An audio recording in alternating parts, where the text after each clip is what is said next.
میرے عزیزو، قبل اس کے کہ دانیل نبی کے صحیفہ کی تلاوت کی جائے، آپ کے لیے اس صحیفہ کا ایک مختصر تعارف۔ عبرانی زبان میں دانیل کے معنی ہیں خدا میرا منصف ہے۔ دانیل یوسیہ بادشاہ کے اصلاحات کے دور میں شاہی خاندان میں پیدا ہوا۔ دانیل یہودیوں کی پہلی اسیری کے وقت دیگر لوگوں کے ہمراہ اسیر ہو کر بابل میں آیا۔ اس اسیری میں حنانیہ، میسائیل اور عزرائیل بھی شامل تھے، جن کے بابلی نام سدرک، میشک اور عبدنجو تھے، اور دانیل نبی کا بابلی نام بیلتشزر تھا، جس کے معنی ہیں بیل اس کا محافظ۔ دانیل نبی یرمیہ اور حزقیل کا ہم عصر تھا۔ یرمیہ نبی اسیری سے پہلے اور درمیان کا نبی ہے۔ حزقیل اسیری کے درمیان نبی ہوا، اور دانیل نبی ہمیں وہ باتیں بتاتا ہے جو اسیری کے آخری سالوں اور بعد میں ہونے والی تھیں۔ ان انبیاء کی موجودگی بنی اسرائیل کے اسیروں کے لیے تسلی کی بات تھی کہ خدا نے ان کو ترک نہیں کیا۔ اسیری کے دوران میں بھی دانیل نبی اور اس کے ساتھی اپنے مذہب پر قائم رہے اور اس شاہی خوراک سے انکار کیا جس میں بت پرستی کا عنصر تھا۔ اس طرح خداوند جو انسان کے باطن پر نظر کرتا ہے، اسے یہ پسند آیا کہ اس کے لوگوں نے اس کے لیے اپنے آپ کو پاک رکھا ہے۔ دانیل نبی خدا کا وہ خادم ہے جسے خدا نے وہ حکمت اور معرفت بخشی جس کی وجہ سے وہ اپنے ساتھیوں اور بابلی حکیموں پر سبقت لے گیا۔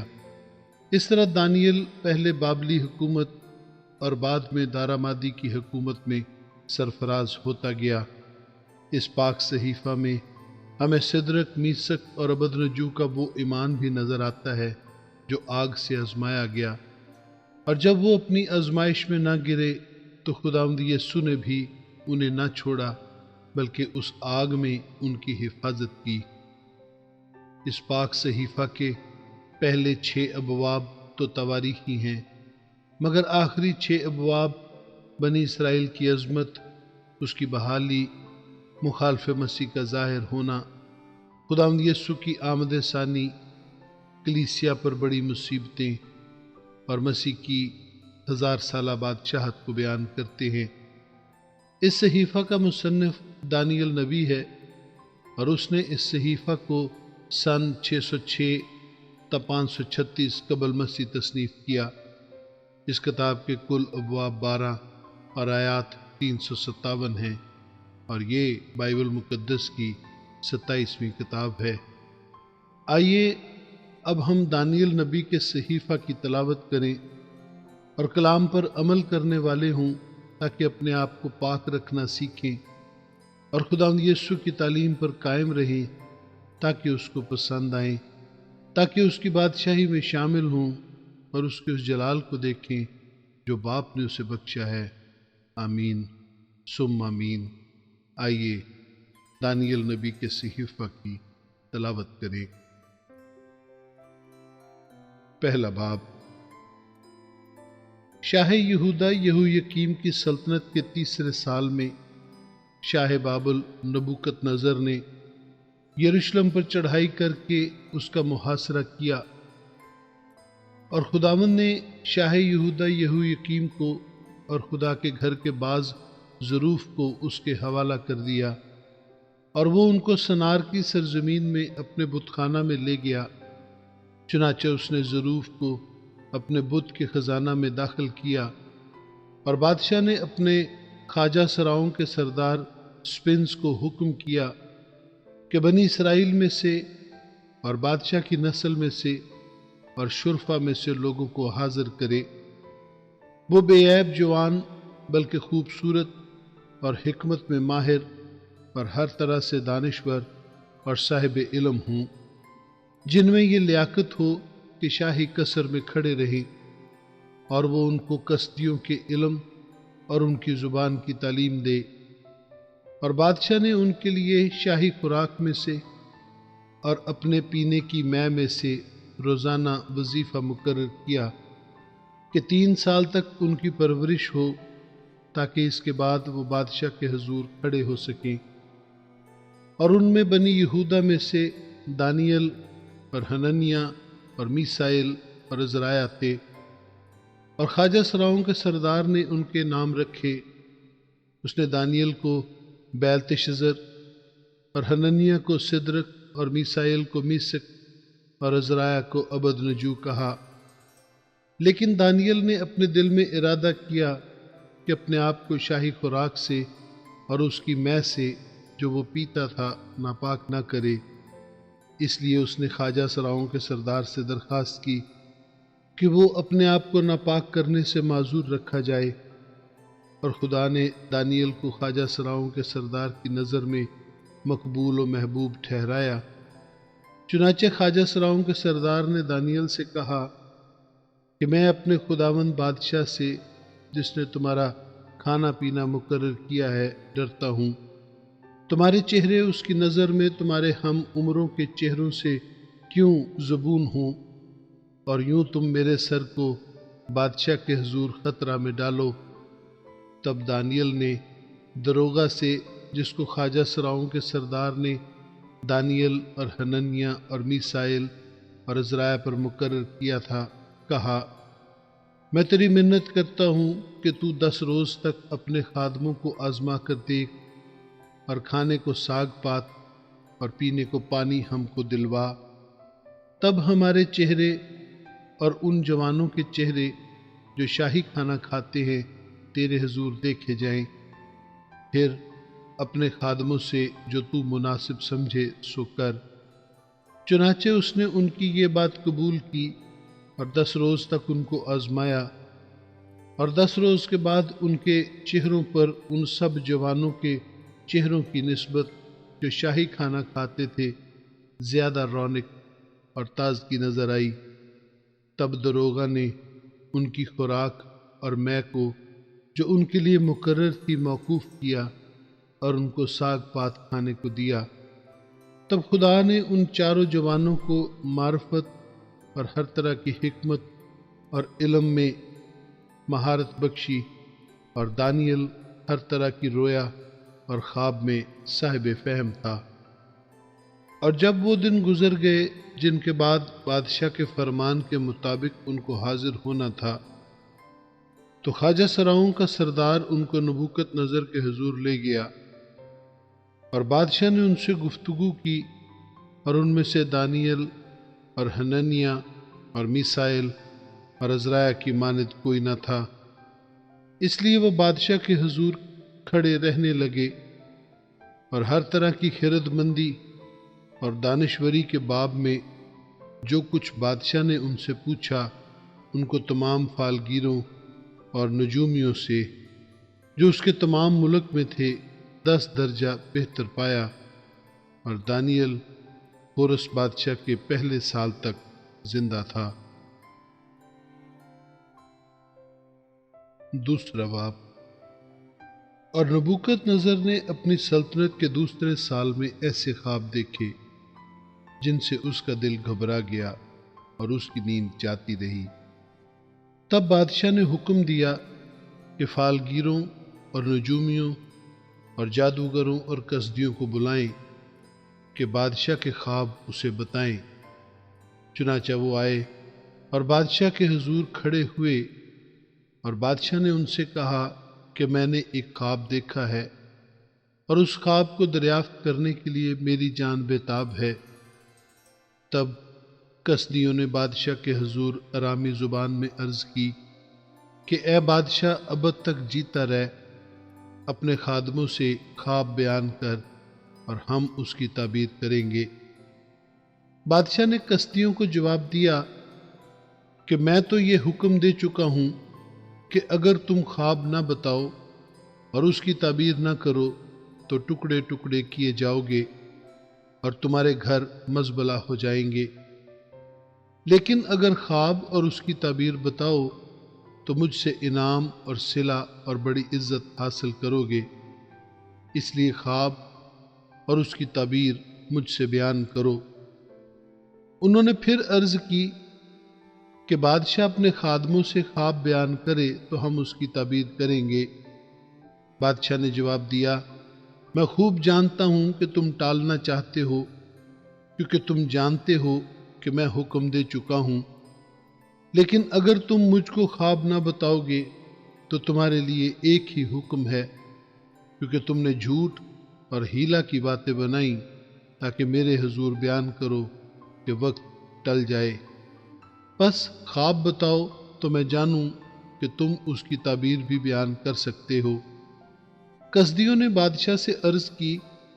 کہ روئے زمین پر ایسا تو کوئی بھی نہیں جو بادشاہ کی بات بتا سکے، اور نہ کوئی بادشاہ یا امیر یا حاکم ایسا ہوا ہے جس نے کبھی ایسا سوال کسی فالگیر یا نجومی یا کسدی سے کیا ہو، اور جو بات بادشاہ طلب کرتا ہے نہایت مشکل ہے، اور دیوتاؤں کے سوا جن کی سکونت انسان کے ساتھ نہیں، بادشاہ کے حضور کوئی اس کو بیان نہیں کر سکتا۔ اس لیے بادشاہ غضبناک اور سخت قہر آلودہ ہوا، اور اس نے حکم کیا کہ بابل کے تمام حکیموں کو ہلاک کریں۔ سو یہ حکم جا بجا پہنچا کہ حکیم قتل کیے جائیں۔ تب دانیل اور اس کے رفیقوں کو بھی ڈھونڈنے لگے کہ ان کو قتل کرے۔ تب دانیل نے بادشاہ کے جلوہ داروں کے سردار اریوک کو، جو بابل کے حکیموں کو قتل کرنے کو نکلا تھا، خرد مندی اور عقل سے جواب دیا، اور اس نے بادشاہ کے جلوہ داروں کے سردار اریوک سے پوچھا کہ بادشاہ نے ایسا سخت حکم کیوں جاری کیا۔ تب اریوک نے دانیل سے اس کی حقیقت کہی، اور دانیل نے اندر جا کر بادشاہ سے عرض کی کہ مجھے مہلت ملے تو میں بادشاہ کے حضور تعبیر بیان کروں گا۔ تب دانیل نے اپنے گھر جا کر حنانیہ اور میسائیل اور عزرائیل اپنے رفیقوں کو اطلاع دی، تاکہ وہ اس راز کے باب میں آسمان کے خدا سے رحمت طلب کریں کہ دانیل اور اس کے رفیق بابل کے تمام حکیموں کے ساتھ ہلاک نہ ہوں۔ پھر رات کو خواب میں دانیل پر وہ راز کھل گیا، اور اس نے آسمان کے خدا کو مبارک کہا۔ دانیل نے کہا، خدا کا نام تا ابد مبارک ہو، کیونکہ حکمت اور قدرت اسی کی ہے۔ وہی وقتوں اور زمانوں کو تبدیل کرتا ہے، وہی بادشاہوں کو معزول اور قائم کرتا ہے، وہی حکیموں کو حکمت اور دانش مندوں کو دانش عنایت کرتا ہے، وہی گہری اور پوشیدہ چیزوں کو ظاہر کرتا ہے، اور جو کچھ اندھیرے میں ہے اسے جانتا ہے، اور نور اسی کے ساتھ رہتا ہے۔ میں تیرا شکر کرتا ہوں اور تیری ستائش کرتا ہوں، اے میرے باپ دادا کے خدا، جس نے مجھے حکمت اور قدرت بخشی، اور جو کچھ ہم نے تجھ سے مانگا تو نے مجھ پر ظاہر کیا، کیونکہ تو نے بادشاہ کا معاملہ ہم پر ظاہر کیا ہے۔ بس دانیل اریوک کے پاس گیا، جو بادشاہ کی طرف سے بابل کے حکیموں کے قتل پر مقرر ہوا تھا، اور اس سے یوں کہا کہ بابل کے حکیموں کو ہلاک نہ کر، مجھے بادشاہ کے حضور لے چل، میں بادشاہ کو تعبیر بتاؤں گا۔ تب اریوک دانیل کو شتابی سے بادشاہ کے حضور لے گیا اور عرض کی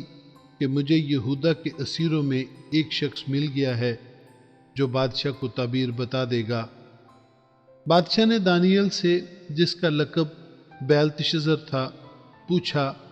کیا تو اس خواب کو جو میں نے دیکھا اور اس کی تعبیر کو مجھ سے بیان کر سکتا ہے؟ دانیل نے بادشاہ کے حضور عرض کی کہ وہ بھید جو بادشاہ نے پوچھا، حکمہ اور نجومی اور جادوگر اور فالگیر بادشاہ کو بتا نہیں سکتے، لیکن آسمان پر ایک خدا ہے جو راز کی باتیں آشکارا کرتا ہے، اور اس نے نبوکت نظر بادشاہ پر ظاہر کیا ہے کہ آخری ایام میں کیا وقوع میں آئے گا۔ تیرا خواب اور تیری دماغی خیال جو تو نے اپنے پلنگ پر دیکھے یہ ہیں۔ اے بادشاہ، تو اپنے پلنگ پر لیٹا ہوا خیال کرنے لگا کہ آئندہ کو کیا ہوگا، سو وہ جو رازوں کو کھولنے والا ہے تجھ پر ظاہر کرتا ہے کہ کیا کچھ ہوگا، لیکن اس راز کے مجھ پر آشکارا ہونے کا سبب یہ نہیں کہ مجھ میں کسی اور ذی حیات سے زیادہ حکمت ہے، بلکہ یہ کہ اس کی تعبیر بادشاہ سے بیان کی جائے اور تو اپنے دل کے تصورات کو پہچانے۔ اے بادشاہ، تو نے ایک بڑی مورت دیکھی، وہ بڑی مورت جس کی رونق بے نہایت تھی تیرے سامنے کھڑی ہوئی، اور اس کی صورت ہیبت ناک تھی۔ اس مورت کا سر خالص سونے کا تھا، اس کا سینہ اور اس کے بازو چاندی کے، اس کا شکم اور اس کی رانیں تانبے کی تھیں، اس کی ٹانگیں لوہے کی اور اس کے پاؤں کچھ لوہے کے اور کچھ مٹی کے تھے۔ تو اسے دیکھتا رہا یہاں تک کہ ایک پتھر ہاتھ لگائے بغیر ہی کاٹا گیا اور اس مورت کے پاؤں پر جو لوہے اور مٹی کے تھے لگا اور ان کو ٹکڑے ٹکڑے کر دیا۔ تب لوہا اور مٹی اور تانبا اور چاندی اور سونا ٹکڑے ٹکڑے کیے گئے اور تابستانی کھلیان کے بھوسے کی مانند ہوئے، اور ہوا ان کو اڑا لے گئی یہاں تک کہ ان کا پتہ نہ ملا۔ اور وہ پتھر جس نے اس مورت کو توڑا ایک بڑا پہاڑ بن گیا اور تمام زمین میں پھیل گیا۔ وہ خواب یہ ہے اور اس کی تعبیر بادشاہ کے حضور بیان کرتا ہوں۔ اے بادشاہ، تو شہنشاہ ہے جس کو آسمان کے خدا نے بادشاہی و توانائی اور قدرت و شوکت بخشی ہے،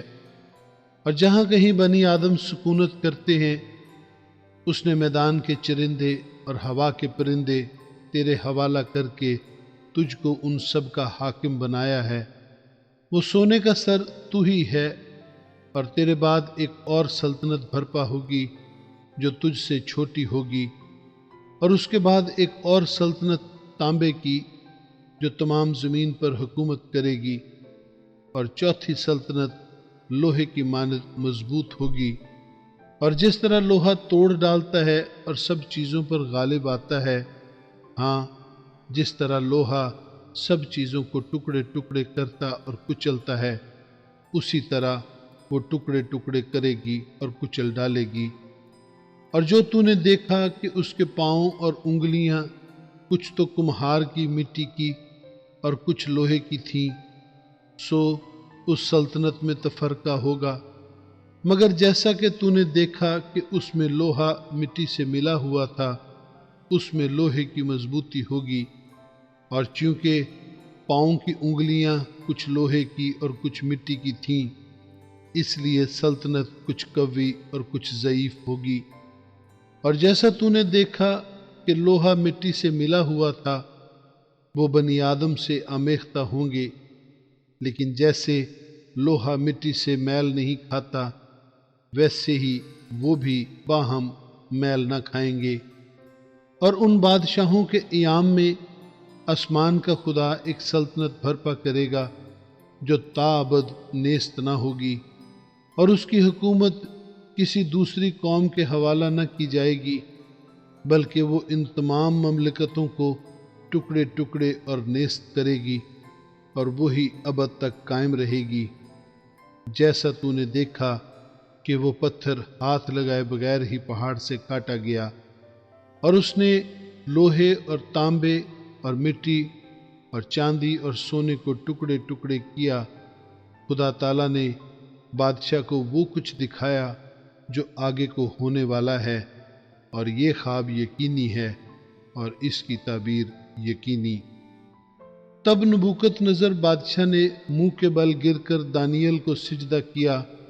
اور حکم دیا کہ اسے ہدیہ دیں اور اس کے سامنے بخور جلائیں۔ بادشاہ نے دانیل سے کہا، فی الحقیقت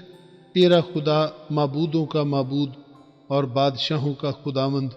اور بھیدوں کا کھولنے والا ہے، کیونکہ تو اس راز کو کھول سکا۔ تب بادشاہ نے دانیل کو سرفراز کیا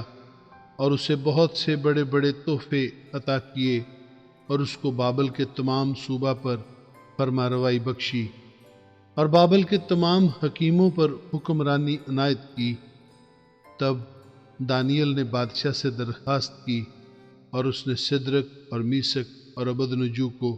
بابل کے صوبہ کی کارپردازی پر مقرر کیا، لیکن دانیل بادشاہ کے دربار میں رہا۔ تیسرا باب۔ نبوکد نظر بادشاہ نے ایک سونے کی مورت بنوائی جس کی لمبائی 60 ہاتھ اور چوڑائی 6 ہاتھ تھی، اور اسے دورا کے میدان صوبہ بابل میں نصب کیا۔ تب نبوکد نظر بادشاہ نے لوگوں کو بھیجا کہ ناظموں اور حاکموں اور سرداروں اور قاضیوں اور خزانچیوں اور مشیروں اور مفتیوں اور تمام صوبوں کے منصبداروں کو جمع کریں تاکہ وہ اس مورت کی تقدیس پر حاضر ہوں جس کو نبوکد نظر بادشاہ نے نصب کیا تھا۔ تب ناظم اور حاکم اور سردار اور قاضی اور خزانچی اور مشیر اور مفتی اور صوبوں کے تمام منصبدار اس مورت کی تقدیس کے لیے جسے نبوکد نظر بادشاہ نے نصب کیا تھا جمع ہوئے، اور وہ اس مورت کے سامنے جس کو نبوکد نظر نے نصب کیا تھا کھڑے ہوئے۔ تب ایک مناد نے بلند آواز سے پکار کر کہا، اے لوگو،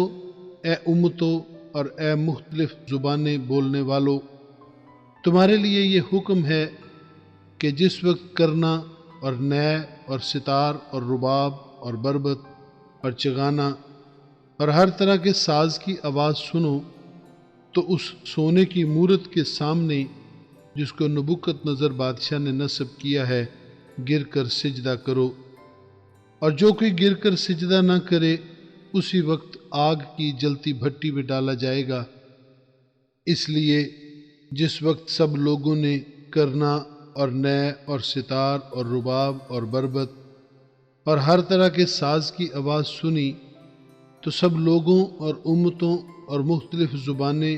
بولنے والوں نے اس مورت کے سامنے جس کو نبوکد نظر بادشاہ نے نصب کیا تھا گر کر سجدہ کیا۔ پس اس وقت چند کسدیوں نے آ کر یہودیوں پر الزام لگایا۔ انہوں نے نبوکد نظر بادشاہ سے کہا، اے بادشاہ اب تک جیتا رہ، اے بادشاہ تو نے یہ فرمان جاری کیا ہے کہ جو کوئی کرنا اور نے اور ستار اور رباب اور بربط اور چغانہ اور ہر طرح کے ساز کی آواز سنے گر کر سونے کی مورت کو سجدہ کرے، اور جو کوئی گر کر سجدہ نہ کرے آگ کی جلتی بھٹی میں ڈالا جائے گا۔ اب چند یہودی ہیں جن کو تو نے بابل کی صوبہ کی کارپردازی پر معین کیا ہے، یعنی سدرک اور میسک اور عبدنجو۔ ان آدمیوں نے اے بادشاہ تیری تعظیم نہیں کی، وہ تیرے معبودوں کی عبادت نہیں کرتے اور اس سونے کی مورت کو جسے تو نے نصب کیا سجدہ نہیں کرتے۔ تب نبوکد نظر نے قہر و غضب سے حکم کیا کہ سدرک اور میسک اور عبدنجو کو حاضر کریں، اور انہوں نے ان آدمیوں کو بادشاہ کے حضور حاضر کیا۔ نبوکد نظر نے ان سے کہا، اے سدرک اور میسک اور عبدنجو، کیا یہ سچ ہے کہ تم میرے معبودوں کی عبادت نہیں کرتے ہو اور اس سونے کی مورت کو جسے میں نے نصب کیا سجدہ نہیں کرتے؟ اب اگر تم مستعد رہو کہ جس وقت کرنا اور نے اور ستار اور رباب اور بربط اور چغانہ اور ہر طرح کے ساز کی آواز سنو تو اس مورت کے سامنے جو میں نے بنوائی ہے گر کر سجدہ کرو تو بہتر،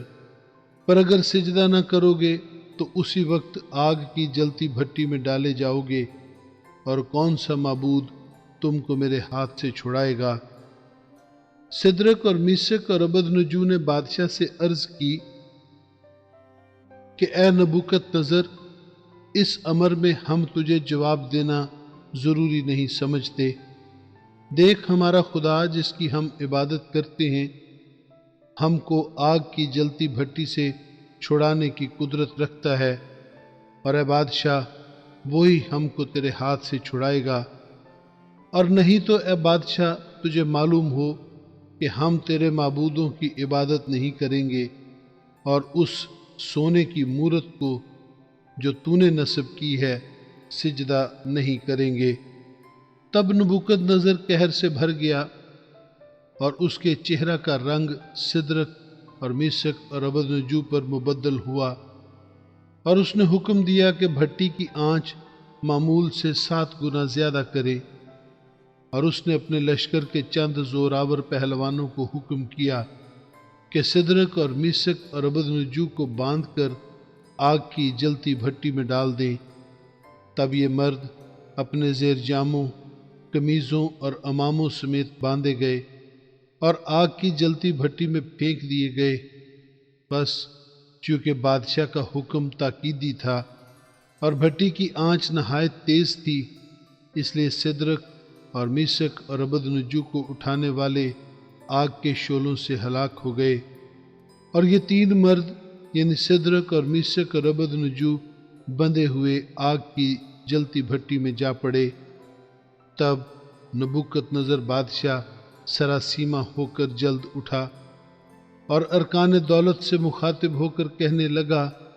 کیا ہم نے 3 شخصوں کو بندھوا کر آگ میں نہیں ڈلوایا؟ انہوں نے جواب دیا کہ بادشاہ نے سچ فرمایا ہے۔ اس نے کہا، دیکھو میں 4 شخص آگ میں کھلے پھرتے دیکھتا ہوں اور ان کو کچھ ضرر نہیں پہنچا، اور چوتھے کی صورت الہزادہ کی سی ہے۔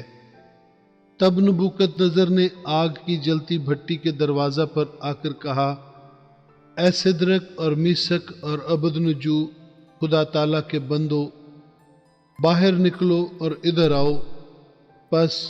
سدرک اور میشک اور عبدنجو آگ سے نکل آئے۔ تب ناظموں اور حاکموں اور سرداروں اور بادشاہ کے مشیروں نے فراہم ہو کر ان شخصوں پر نظر کی اور دیکھا کہ آگ نے ان کے بدنوں پر کچھ تاثیر نہ کی اور ان کے سر کا ایک بال بھی نہ جلایا،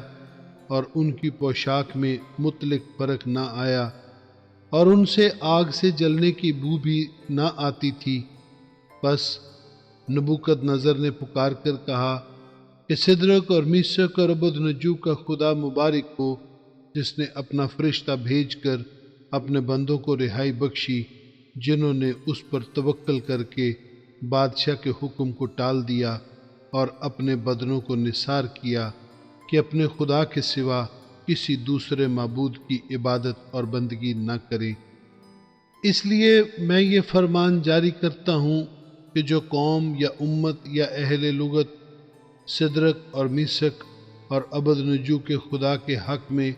کوئی نامناسب بات کہیں، ان کے ٹکڑے ٹکڑے کیے جائیں گے اور ان کے گھر مزبلہ ہو جائیں گے، کیونکہ کوئی دوسرا معبود نہیں جو اس طرح رہائی دے سکے۔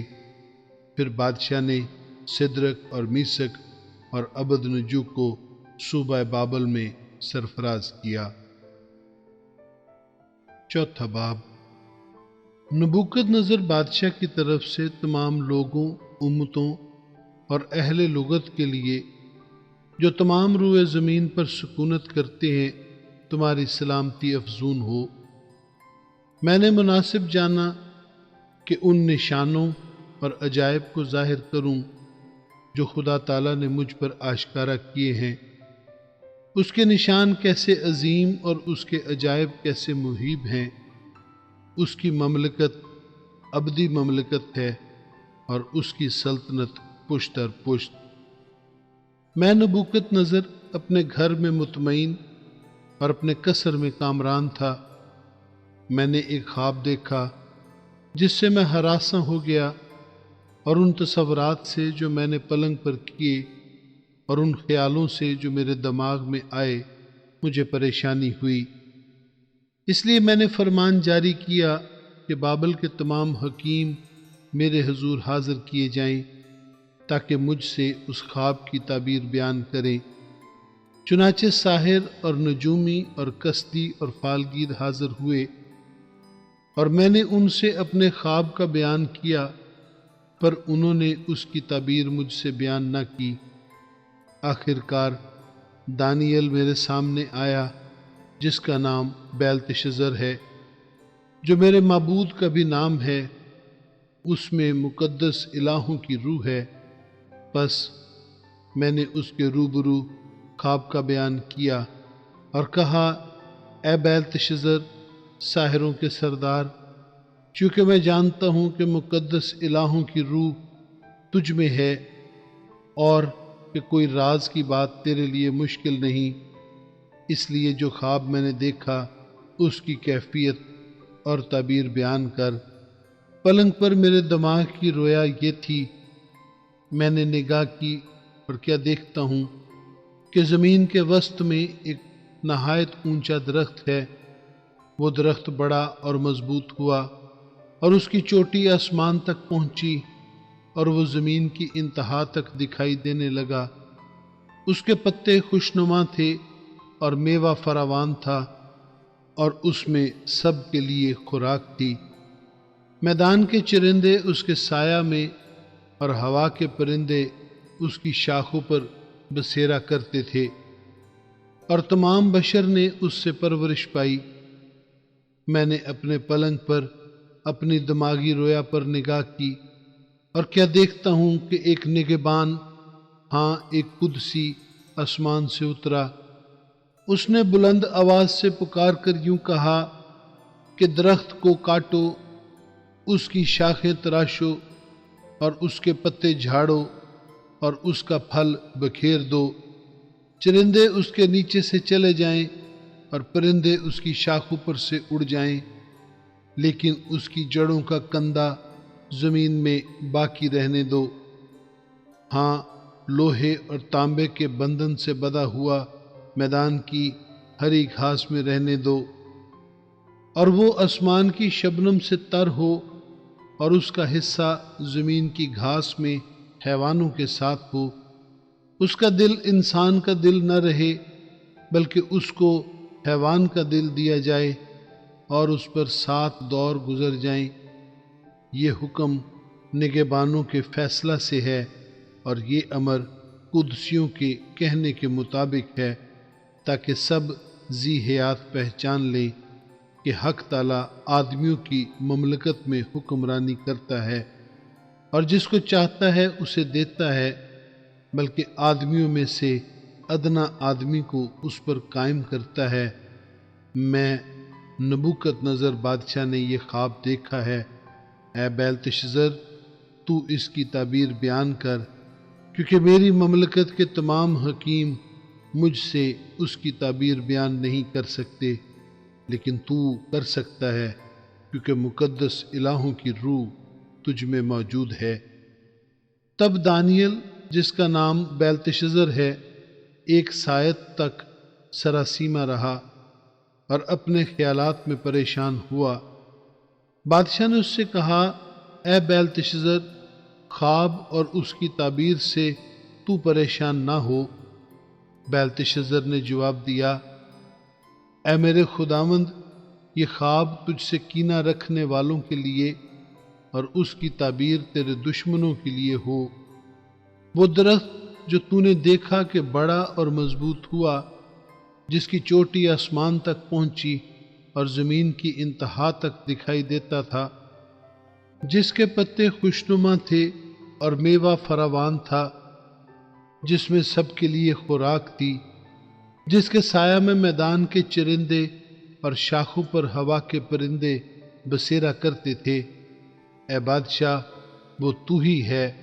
جو بڑا اور مضبوط ہوا، کیونکہ تیری بزرگی بڑی اور آسمان تک پہنچی اور تیری سلطنت زمین کی انتہا تک۔ اور جو بادشاہ نے دیکھا کہ ایک نگہبان، ہاں ایک قدسی، آسمان سے اترا اور کہنے لگا کہ درخت کو کاٹ ڈالو اور اسے برباد کرو، لیکن اس کی جڑوں کا کندہ زمین میں باقی رہنے دو، بلکہ اسے لوہے اور تانبے کے بندھن سے بندھا ہوا میدان کی ہری گھاس میں رہنے دو، کہ وہ آسمان کی شبنم سے تر ہو،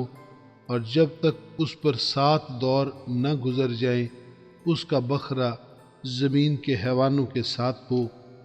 اے بادشاہ، اس کی تعبیر اور حق تعالیٰ کا وہ حکم جو بادشاہ میرے خداوند کے حق میں ہوا ہے، یہی ہے کہ تجھے آدمیوں میں سے ہانک کر نکال دیں گے،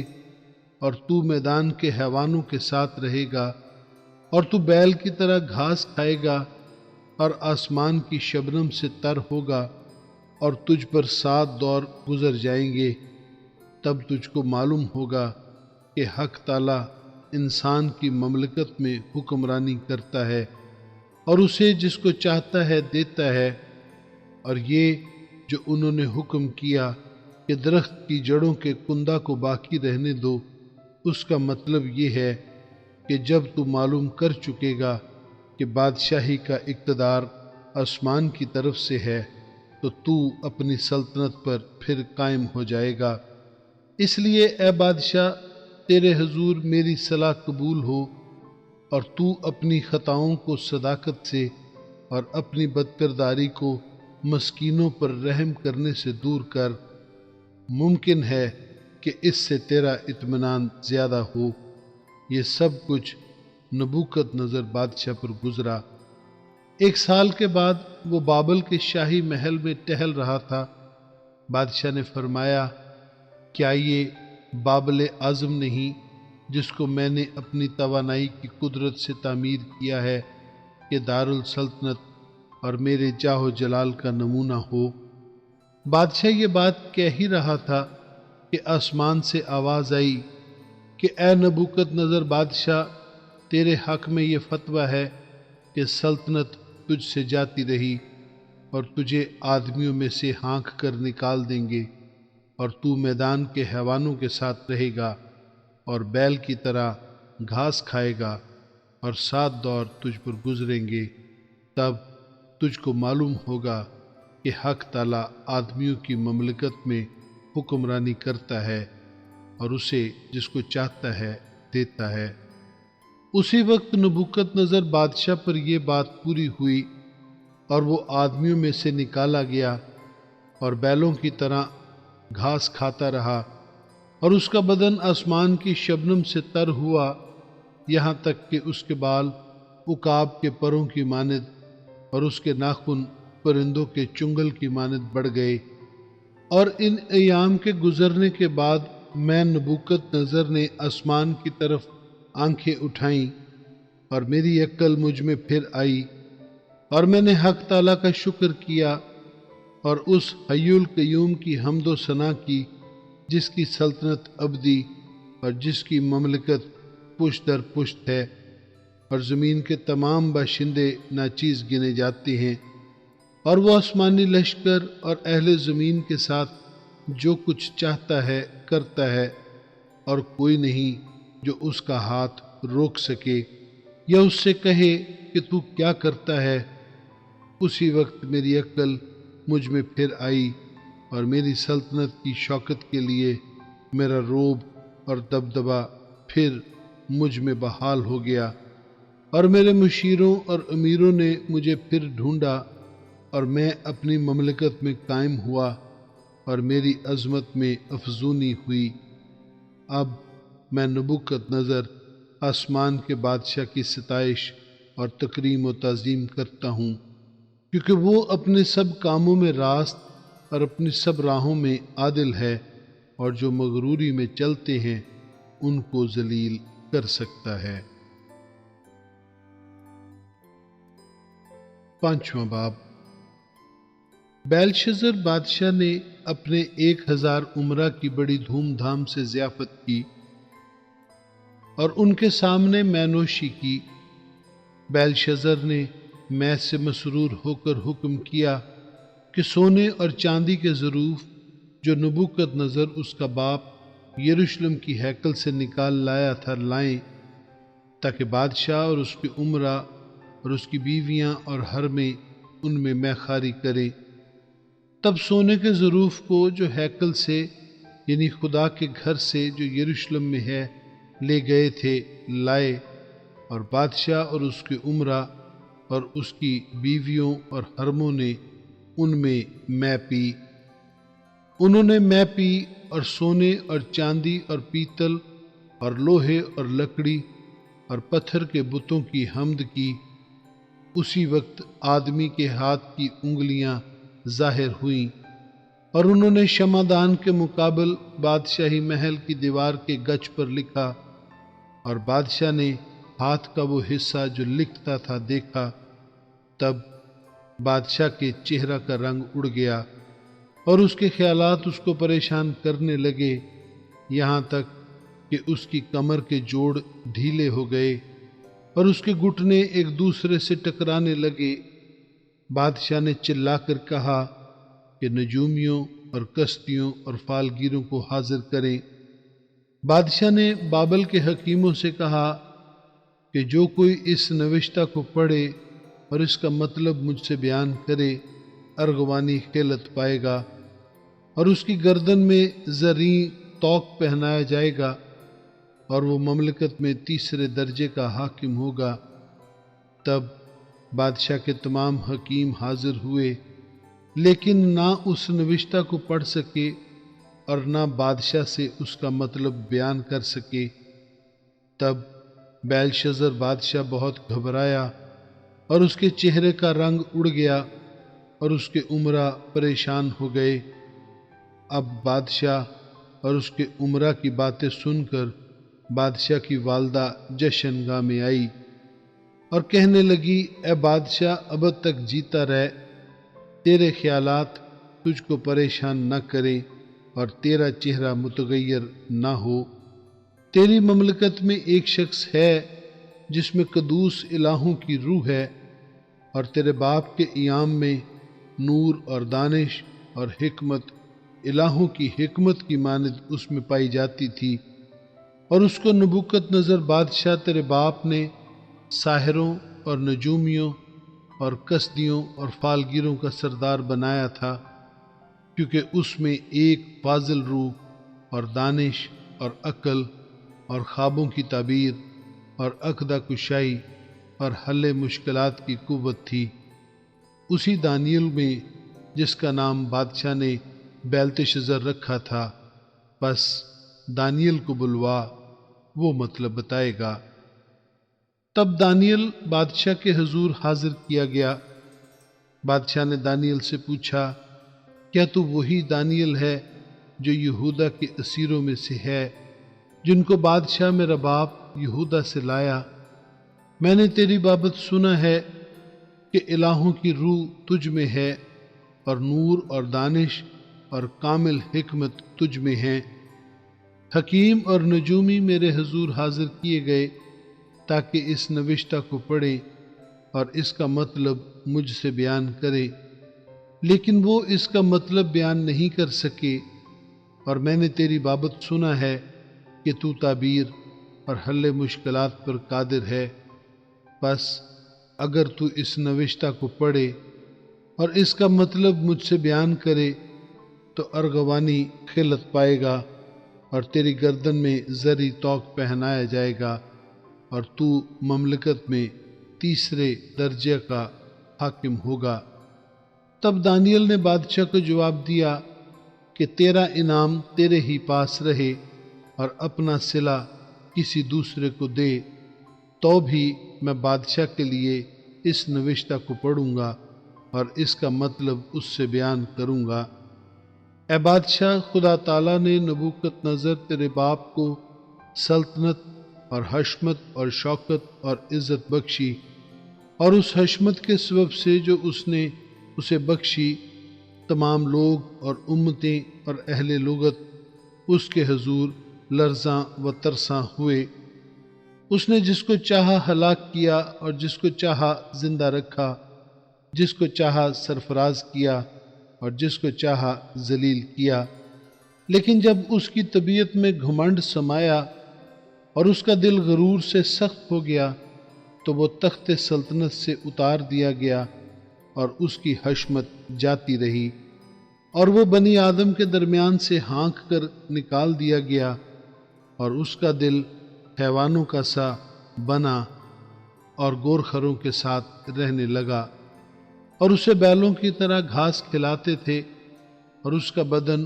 آسمان کی شبنم سے تر ہوا، جب تک اس نے معلوم نہ کیا کہ خدا تعالیٰ انسان کی مملکت میں حکمرانی کرتا ہے، اور جس کو چاہتا ہے اس پر قائم کرتا ہے۔ لیکن تو اے بیلشزر جو اس کا بیٹا ہے، باوجود کہ تو اس سب سے واقف تھا تو بھی تو نے اپنے دل سے عاجزی نہ کی، بلکہ آسمان کے خداوند کے حضور اپنے آپ کو بلند کیا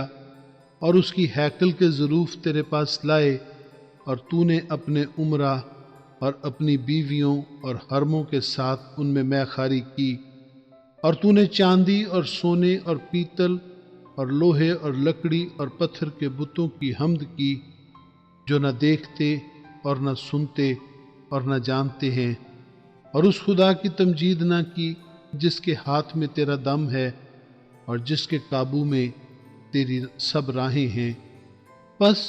اس کی طرف سے ہاتھ کا وہ حصہ بھیجا گیا اور یہ نوشتہ لکھا گیا، اور وہ نوشتہ یہ ہے، منے منے تکیل و فرسین، اور اس کے معنی یہ ہیں، منے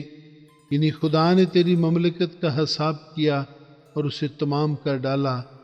تکیل یعنی تو ترازو میں تولا گیا اور کم نکلا، فریس یعنی تیری مملکت منقسم ہوئی اور مادیوں اور فارسیوں کو دی گئی۔ تب بیلشزر نے حکم کیا اور دانیل کو ارغوانی خلعت پہنایا گیا اور زری توق اس کے گلے میں ڈالا گیا، اور منادی کرائی گئی کہ وہ مملکت میں تیسرے درجہ کا حاکم ہو۔ اسی رات کو بیلشزر کسدیوں کا بادشاہ قتل ہوا، اور دارامادی نے 62 برس کی عمر میں اس کی سلطنت حاصل کی۔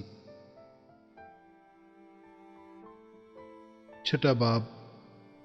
دارا کو پسند آیا کہ مملکت پر 120 ناظم مقرر کرے جو تمام مملکت پر حکومت کریں، اور ان پر 3 وزیر ہوں جن میں سے ایک دانیل تھا، تاکہ ناظم ان کو حساب دیں اور بادشاہ خسارت نہ اٹھائے۔ اور چونکہ دانیل میں فاضل روح تھی،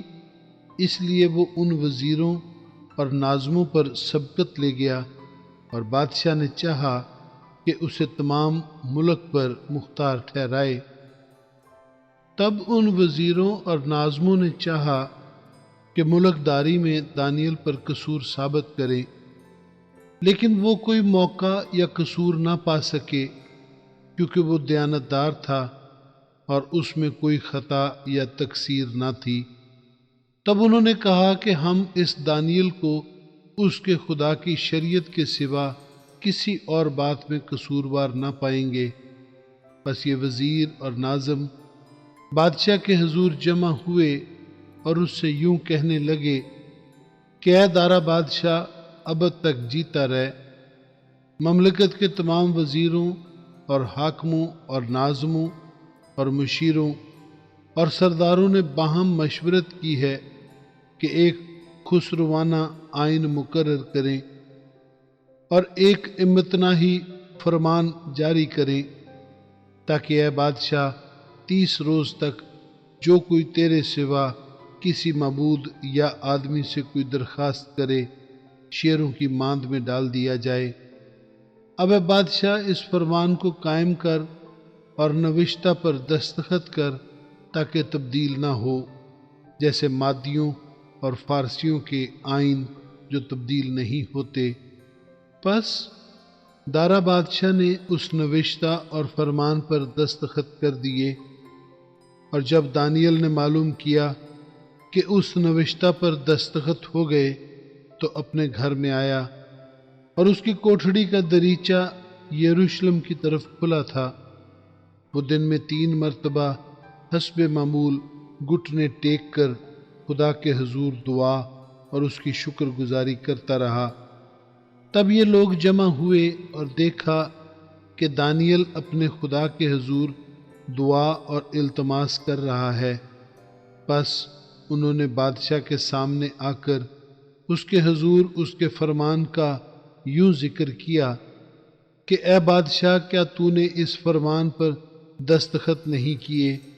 کہ 30 روز تک جو کوئی تیرے سوا کسی معبود یا آدمی سے کوئی درخواست کرے، شیروں کی ماند میں ڈال دیا جائے گا، بادشاہ نے جواب دیا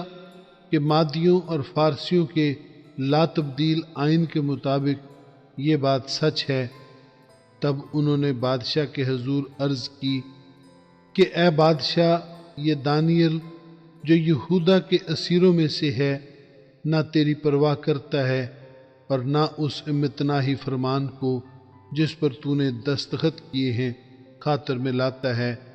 بلکہ ہر روز 3 بار دعا کرتا ہے۔ جب بادشاہ نے یہ باتیں سنی تو نہایت رنجیدہ ہوا، اور اس نے دل میں چاہا کہ دانیل کو چھڑائے، اور سورج ڈوبنے تک اس کے چھڑانے میں کوشش کرتا رہا۔ پھر یہ لوگ بادشاہ کے حضور فراہم ہوئے اور بادشاہ سے کہنے لگے کہ اے بادشاہ، تو سمجھ لے کہ مادیوں اور فارسیوں کا آئین یوں ہے کہ جو فرمان اور قانون بادشاہ مقرر کرے کبھی نہیں بدلتا۔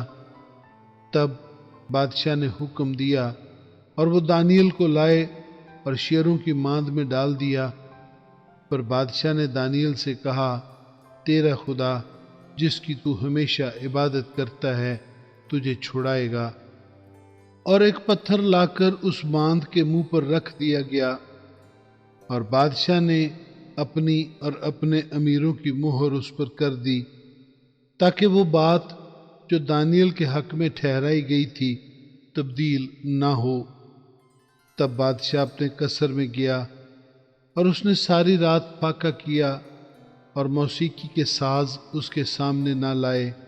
اور اس کی نیند جاتی رہی۔ اور بادشاہ صبح بہت سویرے اٹھا اور جلدی سے شیروں کی ماند کی طرف چلا، اور جب ماند پر پہنچا تو غمناک آواز سے دانیل کو پکارا۔ بادشاہ نے دانیل کو خطاب کر کے کہا، اے دانیل، زندہ خدا کے بندے،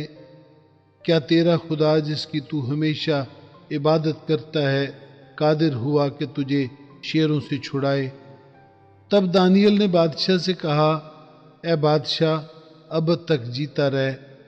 میرے خدا نے اپنے فرشتہ کو بھیجا اور شیروں کے منہ بند کر دیے، اور انہوں نے مجھے ضرر نہیں پہنچایا، کیونکہ میں اس کے حضور بے گناہ ثابت ہوا، اور تیرے حضور بھی اے بادشاہ میں نے خطا نہیں کی۔ بس بادشاہ نہایت شادمان ہوا اور حکم دیا کہ دانیل کو اس ماند سے نکالیں۔ بس دانیل اس ماند سے نکالا گیا، اور معلوم ہوا کہ اسے کچھ ضرر نہیں پہنچا، کیونکہ اس نے اپنے خدا پر توکل کیا تھا۔ اور بادشاہ نے حکم دیا اور وہ ان شخصوں کو جنہوں نے دانیل کی شکایت کی تھی لائے، اور ان کے بچوں اور بیویوں سمیت ان کے شیروں کی ماند میں ڈال دیا، اور شیر ان پر غالب آئے، اور اس سے پیشتر کہ ماند کی تہ تک پہنچے، شیروں نے ان کی سب ہڈیاں توڑ ڈالیں۔ تب دارا بادشاہ نے سب لوگوں اور قوموں اور اہل لغت کو جو روئے زمین پر بستے تھے نامہ لکھا، تمہاری سلامتی افزون ہو۔ میں یہ فرمان جاری کرتا ہوں کہ میری مملکت کے ہر ایک صوبہ کے لوگ دانیل کے خدا کے حضور ترساں و لرزاں ہوں، کیونکہ وہی زندہ خدا ہے اور ہمیشہ قائم ہے، اور اس کی سلطنت لازوال ہے، اور اس کی مملکت ابد تک رہے گی۔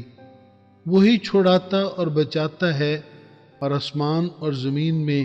وہی نشان اور عجائب دکھاتا ہے۔ اسی نے دانیل کو شیروں کے پنجوں سے چھڑایا ہے۔ بس یہ دانیل دارا کی سلطنت اور خورس فارسی کی سلطنت میں کامیاب رہا۔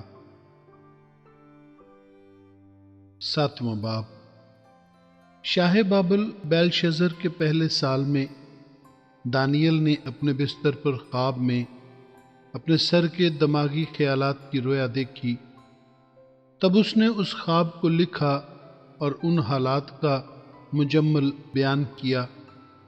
دانیل نے یوں کہا کہ میں نے رات کو ایک رویا دیکھی، اور کیا دیکھتا ہوں کہ آسمان کی چاروں ہوائیں سمندر پر زور سے چلیں، اور سمندر سے 4 بڑے حیوان جو ایک دوسرے سے مختلف تھے نکلے۔ پہلا شیر ببر کی مانند تھا اور عقاب کے سے بازو رکھتا تھا، اور میں دیکھتا رہا جب تک اس کے پر اکھاڑے گئے اور وہ زمین سے اٹھایا گیا اور آدمی کی طرح پاؤں پر کھڑا کیا گیا، اور انسان کا دل اسے دیا گیا۔ اور کیا دیکھتا ہوں کہ ایک دوسرا حیوان ریچھ کی مانند ہے، اور وہ ایک طرف سیدھا کھڑا ہوا، اور اس کے منہ میں اس کے دانتوں کے درمیان 3 پسلیاں تھیں، اور انہوں نے اسے کہا کہ اٹھ اور کثرت سے گوشت کھا۔ پھر میں نے نظر کی اور کیا دیکھتا ہوں کہ ایک اور حیوان تیندوے کی مانند اٹھا، جس کی پیٹھ پر پرندے کے سے 4 بازو تھے، اور اس حیوان کے 4 سر تھے، اور سلطنت اسے دی گئی۔ پھر میں نے رات کو رویا میں دیکھا، اور کیا دیکھتا ہوں کہ چوتھا حیوان ہولناک اور ہیبت ناک اور نہایت زبردست ہے، اور اس کے دانت لوہے کے اور بڑے بڑے تھے۔ وہ نگل جاتا اور ٹکڑے ٹکڑے کرتا تھا،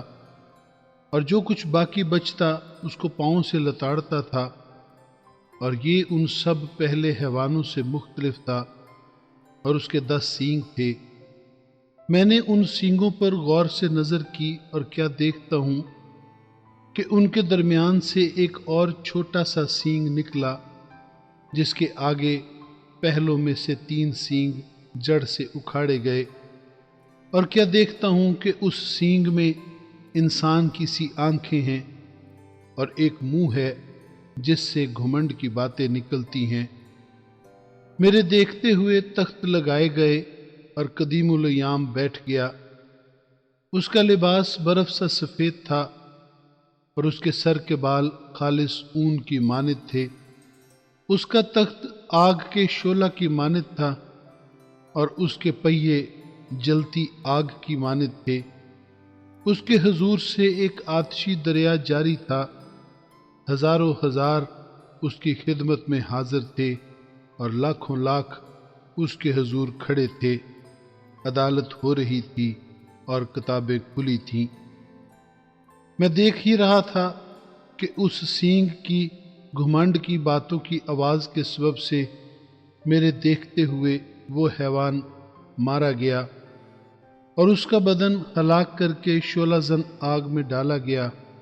اور باقی حیوانوں کی سلطنت بھی ان سے لے لی گئی، لیکن وہ ایک زمانہ اور ایک دور زندہ رہے۔ میں نے رات کو رویا میں دیکھا، اور کیا دیکھتا ہوں کہ ایک شخص آدم زاد کی مانند آسمان کے بادلوں کے ساتھ آیا اور قدیم الایام تک پہنچا۔ وہ اسے اس کے حضور لائے، اور سلطنت اور حشمت اور مملکت اسے دی گئی، تاکہ سب لوگ اور امتیں اور اہل لغت اس کی خدمت گزاری کریں۔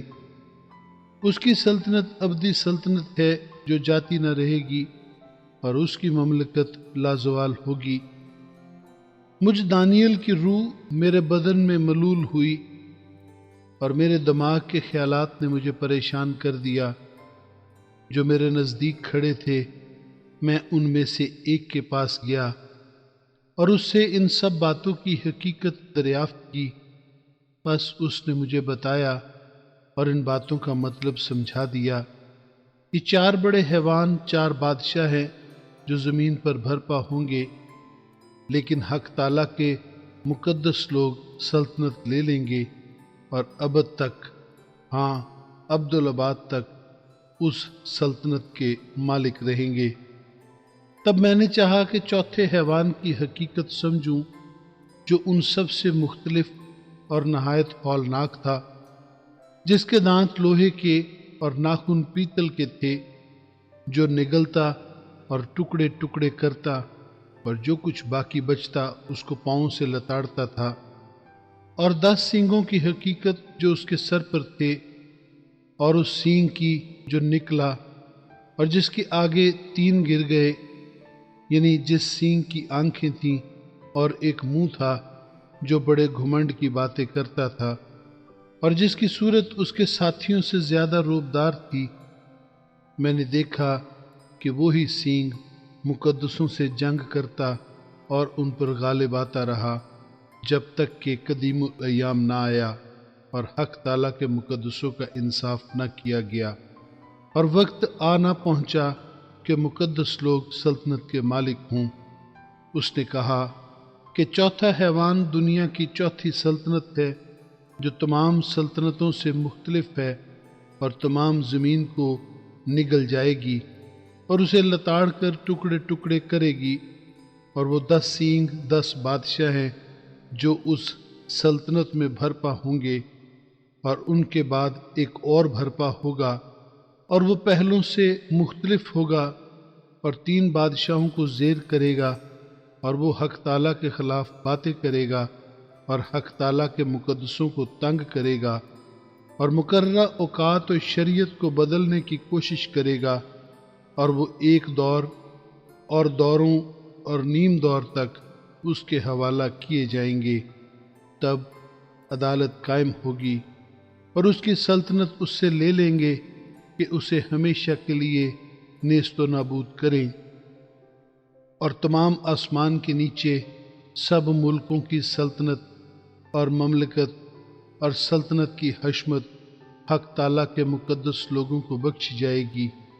اس کی سلطنت ابدی سلطنت ہے اور تمام مملکتیں اس کی خدمت گزار اور فرما بردار ہوں گی۔ یہاں پر یہ امر تمام ہوا۔ میں دانیل اپنے اندیشوں سے نہایت گھبرایا اور میرا چہرہ متغیر ہوا، لیکن میں نے یہ بات دل ہی میں رکھی۔ 8واں باب۔ بیلشزر بادشاہ کی سلطنت کے 3 سال میں مجھ دانیل کو ایک رویا نظر آئی، یعنی میری پہلی رویا کے بعد، اور میں نے عالم رویا میں دیکھا، اور جس وقت میں نے دیکھا ایسا معلوم ہوا کہ میں قصر سوسن میں تھا جو صوبہ ایلام میں ہے۔ پھر میں نے عالم رویا ہی میں دیکھا کہ میں دریائے اولائی کے کنارہ پر ہوں۔ تب میں نے آنکھ اٹھا کر نظر کی، اور کیا دیکھتا ہوں کہ دریا کے پاس ایک مینڈھا کھڑا ہے جس کے 2 سینگ ہیں۔ دونوں سینگ اونچے تھے، لیکن ایک دوسرے سے بڑا تھا اور بڑا دوسرے کے بعد نکلا تھا۔ میں نے اس مینڈے کو دیکھا کہ مغرب و شمال اور جنوب کی طرف سینگ مارتا ہے، یہاں تک کہ نہ کوئی جانور اس کے سامنے کھڑا ہو سکا اور نہ کوئی اس سے چھڑا سکا، پر وہ جو کچھ چاہتا تھا کرتا تھا، یہاں تک کہ وہ بہت بڑا ہو گیا۔ اور میں سوچ ہی رہا تھا کہ ایک بکرا مغرب کی طرف سے آ کر تمام روئے زمین پر ایسا پھرا کہ زمین کو بھی نہ چھوا، اور اس بکرے کی دونوں آنکھوں کے درمیان ایک عجیب سینگ تھا، اور وہ اس 2 سینگوں والے مینڈے کے پاس جسے میں نے دریا کے کنارے کھڑا دیکھا تھا آیا، اور اپنے زور کے قہر سے اس پر حملہ آور ہوا، اور میں نے دیکھا کہ وہ مینڈے کے قریب پہنچا اور اس کا غضب اس پر بھڑکا، اور اس نے مینڈے کو مارا اور اس کے دونوں سینگ توڑ ڈالے،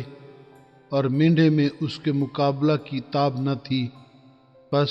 اس نے اسے زمین پر پٹک دیا اور اسے لتاڑا، اور کوئی نہ تھا کہ مینڈے کو اس سے چھڑا سکے، اور وہ بکرا نہایت بزرگ ہوا،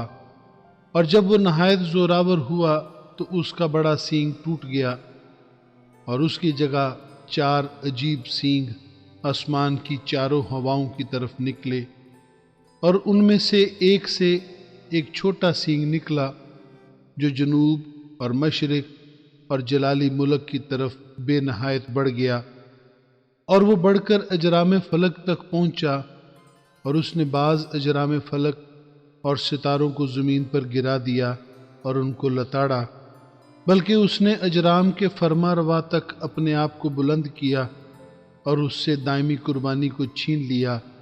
اور اس کا مقدس گرا دیا، اور اجرام خطا کاری کے سبب سے دائمی قربانی سمیت اس کے حوالہ کیے گئے، اور اس نے سچائی کو زمین پر پٹک دیا اور وہ کامیابی کے ساتھ یوں ہی کرتا رہا۔ تب میں نے ایک قدسی کو کلام کرتے سنا اور دوسرے قدسی نے اسی قدسی سے جو کلام کرتا تھا پوچھا کہ دائمی قربانی اور ویران کرنے والی خطا کاری کی رویا جس میں مقدس اور اجرام پامال ہوتے ہیں کب تک رہے گی؟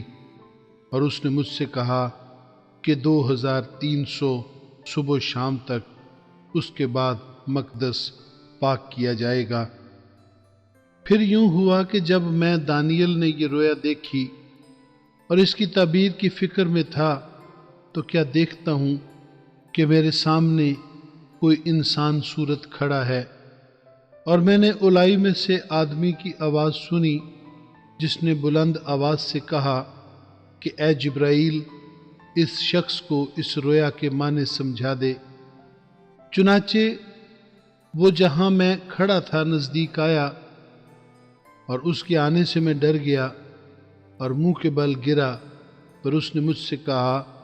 اے آدم زاد، سمجھ لے کہ یہ رویا آخری زمانہ کی بابت ہے۔ اور جب وہ مجھ سے باتیں کر رہا تھا میں گہری نیند میں منہ کے بل زمین پر پڑا تھا، لیکن اس نے مجھے پکڑ کر سیدھا کھڑا کیا اور کہا کہ دیکھ، میں تجھے سمجھاؤں گا کہ قہر کے آخر میں کیا ہوگا، کیونکہ یہ امر آخری مقررہ وقت کی بابت ہے۔ جو مینڈا تو نے دیکھا اس کے دونوں سینگ مادی اور فارس کے بادشاہ ہیں، اور وہ جسیم بکرا یونان کا بادشاہ ہے، اور اس کی آنکھوں کے درمیان کا بڑا سینگ پہلا بادشاہ ہے، اور اس کے ٹوٹ جانے کے بعد اس کی جگہ جو 4 اور نکلے وہ 4 سلطنتیں ہیں جو اس کی قوم میں قائم ہوں گی، لیکن ان کا اقتدار اس کا سا نہ ہوگا۔ اور ان کی سلطنت کے آخری ایام میں جب خطا کار لوگ حد تک پہنچ جائیں گے تو ایک ترش رو اور رمز شناس بادشاہ بھرپا ہوگا۔ وہ بڑا زبردست ہوگا لیکن اپنی قوت سے نہیں، اور عجیب طرح سے برباد کرے گا، اور برومند ہوگا اور کام کرے گا، اور زوراوروں اور مقدس لوگوں کو ہلاک کرے گا، اور اپنی چترائی سے ایسے کام کرے گا کہ اس کی فطرت کے منصوبے اس کے ہاتھ میں خوب انجام پائیں گے، اور دل میں بڑا گھمنڈ کرے گا، اور صلح کے وقت میں بتیروں کو ہلاک کرے گا۔ وہ بادشاہوں کے بادشاہ سے بھی مقابلہ کرنے کے لیے اٹھ کھڑا ہوگا، لیکن بے ہاتھ ہلائے ہی شکست کھائے گا۔ اور یہ صبح و شام کی رویا جو بیان ہوئی یقینی ہے، لیکن تو اس رویا کو بند کر رکھ، کیونکہ اس کا علاقہ بہت دور کے ایام سے ہے۔ اور مجھ دانیل کو غش آیا اور میں چند روز تک بیمار پڑا رہا۔ پھر میں اٹھا اور بادشاہ کا کاروبار کرنے لگا، اور میں رویا سے پریشان تھا لیکن اس کو کوئی نہ سمجھا۔ 9واں باب۔ دارا بن اکسویرس جو مادیوں کی نسل سے تھا اور کسدیوں کی مملکت پر بادشاہ مقرر ہوا، اس کے پہلے سال میں، یعنی اس کی سلطنت کے پہلے سال میں دانیل نے کتابوں میں ان برسوں کا حساب سمجھا جن کی بابت خداوند کا کلام یرمیہ نبی پر نازل ہوا کہ یروشلم کی بربادی پر 70 برس پورے گزریں گے۔ اور میں نے خداوند خدا کی طرف رخ کیا، اور میں منت اور مناجات کر کے اور روزہ رکھ کر اور ٹاٹ اوڑھ کر اور راکھ پر بیٹھ کر اس کا طالب ہوا، اور میں نے خداوند اپنے خدا سے دعا کی اور اقرار کیا اور کہا کہ اے خداوند عظیم اور محیب خدا، تو اپنے فرما بردار محبت رکھنے والوں کے لیے اپنے عہد و رحم کو قائم رکھتا ہے۔ ہم نے گناہ کیا، ہم برگشتہ ہوئے، ہم نے شرارت کی، ہم نے بغاوت کی، بلکہ ہم نے تیرے احکام و آئین کو ترک کیا ہے، اور ہم تیرے خدمت گزار نبیوں کے شنوا نہیں ہوئے جنہوں نے تیرا نام لے کر ہمارے بادشاہوں اور عمرہ سے اور ہمارے باپ دادا اور ملک کے سب لوگوں سے کلام کیا۔ اے خداوند، صداقت تیرے لیے ہے اور رسوائی ہمارے لیے، جیسے اب یہودا کے لوگوں اور یروشلم کے باشندوں اور دور و نزدیک کے تمام بنی اسرائیل کے لیے ہے، جن کو تو نے تمام ممالک میں ہانک دیا کیونکہ انہوں نے تیرے خلاف گناہ کیا۔ اے خداوند، رسوائی ہمارے لیے ہے، ہمارے بادشاہوں، ہمارے امراء اور ہمارے باپ دادا کے لیے، کیونکہ ہم تیرے گنہگار ہوئے۔ خداوند ہمارا خدا رحیم و غفور ہے، اگرچہ ہم نے اس سے بغاوت کی، ہم خداوند اپنے خدا کی آواز کے شنوا نہیں ہوئے کہ اس کی شریعت پر جو اس نے اپنے خدمت گزار نبیوں کی معرفت ہمارے لیے مقرر کی عمل کرے۔ ہاں، تمام بنی اسرائیل نے تیری شریعت کو توڑا اور برگشتگی اختیار کی تاکہ تیری آواز کے شنوا نہ ہوں۔ اس لیے وہ لعنت اور قسم جو خدا کے خادم موسیٰ کی توریت میں مرقوم ہیں ہم پر پوری ہوئیں، کیونکہ ہم اس کے گنہگار ہوئے، اور اس نے جو کچھ ہمارے اور ہمارے قاضیوں کے خلاف جو ہماری عدالت کرتے تھے فرمایا تھا، ہم پر بلائے عظیم لا کر ثابت کر دکھایا، کیونکہ جو کچھ یروشلم سے کیا گیا وہ تمام جہان میں اور کہیں نہیں ہوا۔ جیسا موسیٰ کی توریت میں مرقوم ہے، یہ تمام مصیبت ہم پر آئی، تو بھی ہم نے خداوند اپنے خدا سے التجا نہ کی کہ ہم اپنی بدکرداری سے باز آتے اور تیری سچائی کو پہچانتے۔ اس لیے خداوند نے بلا کو نگاہ میں رکھا اور اس کو ہم پر نازل کیا، کیونکہ خداوند ہمارا خدا اپنے سب کاموں میں جو وہ کرتا ہے صادق ہے۔ لیکن ہم اس کی آواز کے شنوا نہ ہوئے، اور اب اے خداوند ہمارے خدا، جو زوراور بازو سے اپنے لوگوں کو ملک مصر سے نکال لایا اور اپنے لیے نام پیدا کیا، جیسا آج کے دن ہے، ہم نے گناہ کیا، ہم نے شرارت کی۔ اے خداوند، میں تیری منت کرتا ہوں کہ تو اپنی تمام صداقت کے مطابق اپنے قہر و غضب کو اپنے شہر یروشلم یعنی اپنے کوہ مقدس سے موقوف کر، کیونکہ ہمارے گناہوں اور ہمارے باپ دادا کی بدکرداری کے سبب سے یروشلم اور تیرے لوگ اپنے سب آس پاس والوں کے نزدیک جائے ملامت ہوئے۔ پس اب اے ہمارے خدا، اپنے خادم کی دعا اور التماس سن، اور اپنے چہرہ کو اپنی ہی خاطر اپنے مقدس پر جو ویران ہے جلوہ گر فرما۔ اے میرے خدا، کان لگا کر سن اور آنکھیں کھول کر ہمارے ویرانوں کو اور اس شہر کو جو تیرے نام سے کہلاتا ہے دیکھ، کہ ہم تیرے حضور اپنی راست بازی پر نہیں بلکہ تیری بے نہایت رحمت پر تکیہ کر کے مناجات کرتے ہیں۔ اے خداوند سن، اے خداوند معاف فرما، اے خداوند سن لے اور کچھ کر۔ اے میرے خدا، اپنے نام کی خاطر دیر نہ کر، کیونکہ تیرا شہر اور تیرے لوگ تیرے ہی نام سے کہلاتے ہیں۔ اور جب میں یہ کہتا اور دعا کرتا اور اپنے اور اپنی قوم اسرائیل کے گناہوں کا اقرار کرتا تھا، اور خداوند اپنے خدا کے حضور اپنے خدا کے کوہ مقدس کے لیے مناجات کر رہا تھا، ہاں، میں دعا میں یہ کہہ ہی رہا تھا کہ وہی شخص جبرائیل جسے میں نے شروع میں رویا میں دیکھا تھا، حکم کے مطابق تیز پروازی کرتا ہوا آیا اور شام کی قربانی گزراننے کے وقت کے قریب مجھے چھوا، اور اس نے مجھے سمجھایا اور مجھ سے باتیں کی اور کہا، اے دانیل، میں اب اس لیے آیا ہوں کہ تجھے دانش و فہم بخشوں۔ تیری مناجات کے شروع ہی میں حکم صادر ہوا اور میں آیا ہوں کہ تجھے بتاؤں، کیونکہ تو بہت عزیز ہے۔ پس تو غور کر اور رویا کو سمجھ لے۔ تیرے لوگوں اور تیرے مقدس شہر کے لیے 70 ہفتے مقرر کیے گئے کہ خطا کاری اور گناہ کا خاتمہ ہو جائے، بدکرداری کا کفارہ دیا جائے، ابدی راست بازی قائم ہو، رویا اور نبوت پر مہر ہو، اور پاک ترین مقام منسوب کیا جائے۔ بس تو معلوم کر اور سمجھ لے کہ یروشلم کی بحالی اور تعمیر کا حکم صادر ہونے سے ممسوح فرما روا تک 7 ہفتے اور 62 ہفتے ہوں گے۔ تب پھر بازار تعمیر کیے جائیں گے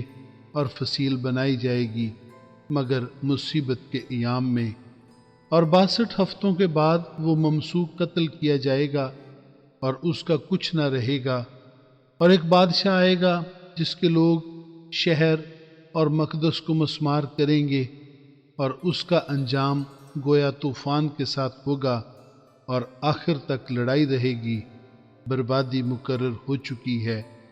اور وہ 1 ہفتہ کے لیے بہتوں سے عہد قائم کرے گا، اور نصف ہفتہ میں ذبیحہ اور ہدیہ موقوف کرے گا، اور فصیلوں پر اجاڑنے والی مکروہات رکھی جائیں گی، یہاں تک کہ بربادی کمال کو پہنچ جائے گی، اور وہ بلا جو مقرر کی گئی ہے اس اجاڑنے والے پر واقع ہوگی۔ 10واں باب۔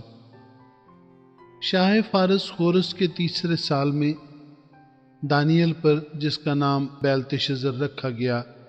ایک بات ظاہر کی گئی، اور وہ بات سچ اور بڑی لشکر کشی کی تھی، اور اس نے اس بات پر غور کیا اور اس رویا کا بھید سمجھا۔ میں دانیل ان دنوں میں 3 ہفتوں تک ماتم کرتا رہا، نہ میں نے لذیذ کھانا کھایا، نہ گوشت، اور میں نے میرے منہ میں دخل پایا، اور نہ میں نے تیل ملا، جب تک کہ پورے 3 ہفتے گزر نہ گئے۔ اور پہلے مہینے کی 24ویں تاریخ کو، جب میں بڑے دریا یعنی دریائے دجلہ کے کنارے پر تھا، میں نے آنکھ اٹھا کر نظر کی، اور کیا دیکھتا ہوں کہ ایک شخص کتانی پیرہن پہنے اور اوفاز کے خالص سونے کا پٹکا کمر پر باندھے کھڑا ہے۔ اس کا بدن زبرجد کی مانند اور اس کا چہرہ بجلی سا تھا، اور اس کی آنکھیں آتشی چراغوں کی مانند تھیں۔ اس کے بازو اور پاؤں رنگت میں چمکتے ہوئے پیتل سے تھے، اور اس کی آواز انبوں کے شور کی مانند تھی۔ میں دانیل ہی نے یہ رویا دیکھی، کیونکہ میرے ساتھیوں نے رویا نہ دیکھی، کیونکہ ان پر بڑی کپ کپی طاری ہوئی، اور وہ اپنے آپ کو چھپانے کو بھاگ گئے۔ سو میں اکیلا رہ گیا اور یہ بڑی رویا دیکھی، اور مجھ میں تاب نہ رہی، کیونکہ میری تازگی پزمردگی سے بدل گئی اور میری طاقت جاتی رہی۔ پر میں نے اس کی آواز اور باتیں سنی، اور میں اس کی آواز اور باتیں سنتے وقت منہ کے بل بھاری نیند میں پڑ گیا، اور میرا منہ زمین کی طرف تھا۔ اور دیکھ، ایک ہاتھ نے مجھے چھوا اور مجھے گھٹنوں اور ہتھیلیوں پر بٹھایا، اور اس نے مجھ سے کہا، اے دانیل عزیز مرد، جو باتیں میں تجھ سے کہتا ہوں سمجھ لے اور سیدھا کھڑا ہو جا، کیونکہ اب میں تیرے پاس بھیجا گیا ہوں۔ اور جب اس نے مجھ سے یہ بات کہی تو میں کانپتا ہوا کھڑا ہو گیا۔ تب اس نے مجھ سے کہا، اے دانیل، خوف نہ کر، کیونکہ جس روز سے تو نے دل لگایا کہ سمجھے اور اپنے خدا کے حضور عاجزی کرے، تیری باتیں سنی گئیں، اور تیری باتوں کے سبب سے میں آیا ہوں۔ پر فارس کی مملکت کے موکل نے 21 دن تک میرا مقابلہ کیا۔ پھر میکائیل، جو مقرب فرشتوں میں سے ہے، میری مدد کو پہنچا، اور میں شاہان فارس کے پاس رکا رہا۔ پر اب میں اس لیے آیا ہوں کہ جو کچھ تیرے لوگوں پر آخری ایام میں آنے کو ہے، تجھے اس کی خبر دوں، کیونکہ ہنوز یہ رویا زمانہ دراز کے لیے ہے۔ اور جب اس نے یہ باتیں مجھ سے کہیں، میں سر جھکا کر خاموش ہو رہا۔ تب کسی نے جو آدم ذات کی مانند تھا میرے ہونٹوں کو چھوا، اور میں نے منہ کھولا، اور جو میرے سامنے کھڑا تھا اس سے کہا، اے خداوند، اس رویا کے سبب سے مجھ پر غم کا ہجوم ہے، اور میں ناتوان ہوں۔ بس یہ خادم اپنے خداوند سے کیوں کر ہم کلام ہو سکتا ہے؟ بس میں بالکل بے تاب و بے دم ہو گیا۔ تب ایک اور نے، جس کی صورت آدمی کی سی تھی، آ کر مجھے چھوا، اور مجھ کو تقویت دی، اور اس نے کہا اے عزیز مرد خوف نہ کر، تیری سلامتی ہو، مضبوط و توانا ہو۔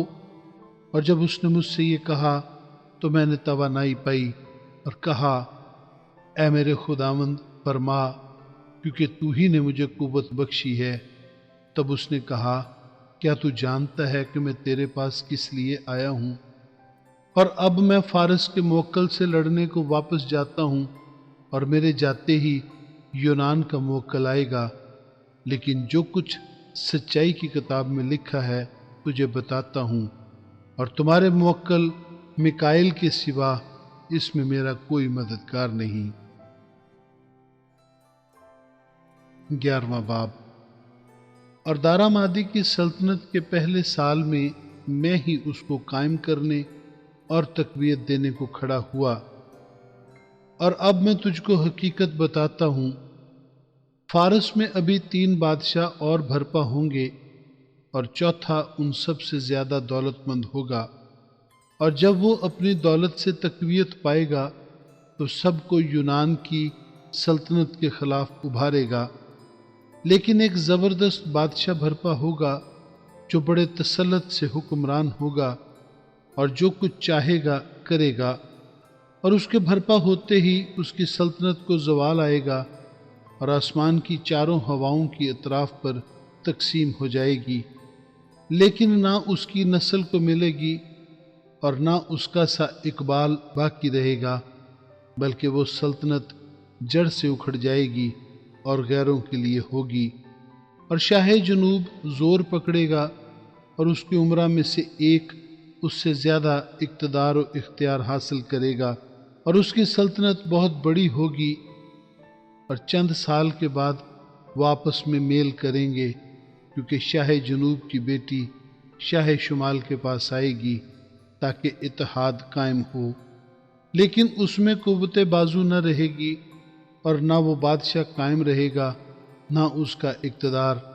بلکہ ان ایام میں وہ اپنے باپ اور اپنے لانے والوں اور تقویت دینے والوں سمیت ترک کی جائے گی۔ لیکن اس کی جڑوں کی ایک شاخ سے ایک شخص اس کی جگہ بھرپا ہوگا، وہ سپہ سالار ہو کر شاہ شمال کے قلعہ میں داخل ہوگا اور ان پر حملہ کرے گا اور غالب آئے گا، اور ان کے بتوں اور ڈھالی ہوئی مورتوں کو سونے چاندی کے قیمتی ظروف سمیت اسیر کر کے مصر کو لے جائے گا، اور چند سال تک شاہ شمال سے دستبردار رہے گا۔ پھر وہ شاہ جنوب کی مملکت میں داخل ہوگا، پر اپنے ملک کو واپس جائے گا، لیکن اس کے بیٹے برانگیختہ ہوں گے جو بڑا لشکر جمع کریں گے، اور وہ چڑھائی کر کے پھیلے گا اور گزر جائے گا، اور وہ لوٹ کر اس کے قلعہ تک لڑیں گے، اور شاہ جنوب غضبناک ہو کر نکلے گا اور شاہ شمال سے جنگ کرے گا، اور وہ بڑا لشکر لے کر آئے گا، اور وہ بڑا لشکر اس کے حوالہ کر دیا جائے گا، اور جب وہ لشکر پراگندہ کر دیا جائے گا تو اس کے دل میں گھمنڈ سمائے گا، وہ لاکھوں کو گرائے گا لیکن غالب نہ آئے گا، اور شاہ شمال پھر حملہ کرے گا اور پہلے سے زیادہ لشکر جمع کرے گا، اور چند سال کے بعد بہت سے لشکر و مال کے ساتھ پھر حملہ آور ہوگا، اور ان دنوں میں بتیرے شاہ جنوب پر چڑھائی کریں گے، اور تیری قوم کے قزاق بھی اٹھیں گے کہ اس رویا کو پورا کریں، پر وہ گر جائیں گے۔ چنانچہ شاہ شمال آئے گا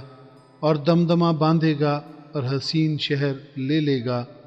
اور جنوب کی طاقت قائم نہ رہے گی، اور اس کے چیدہ مردوں میں مقابلہ کی تاب نہ ہوگی، اور حملہ آور جو کچھ چاہے گا کرے گا،